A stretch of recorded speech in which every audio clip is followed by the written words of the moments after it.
Почитувани, согласно владиниот став искажан од Бојан Маричич, очекуваме денеска во владата да биде искажан совет до бугарскиот премиер дека не е работа на Бугарија да, цитирам, да кажува каде какво малцинство има во регионот и дека, продолжувам со цитат, тоа е внатрешно прашање на сите држави во регионот.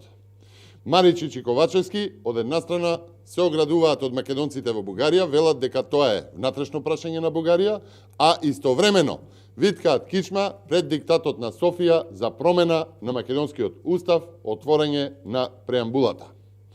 Второ и многу важно е Маричич и Ковачевски да кажат дали прифатиле анекс договор кој што ќе ги преформулира членовите на договорот за добрососедство, согласно кој што би се променила улогата, формата и целите на Комисијата за историски прашања.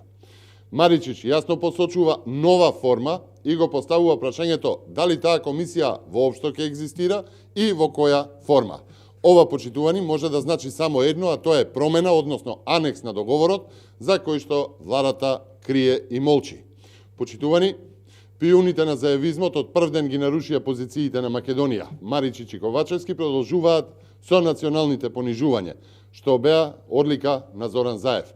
Пиуните на Заев и Ковачевски и Маричич го газат начелото за меѓусебно почитување и реципроцитет како основа за добри меѓусоседни односи. Срамно и недостоинствено е однесувањето на подпредседател на влада, кое што представува и континуитет на срамните политики на заевизмот. Ова е бедно и срамно. Заевизмот ги загрозува македонските национални и државни интереси и затоа што поскоро мора да биде поразен на избори. Ви благодарам.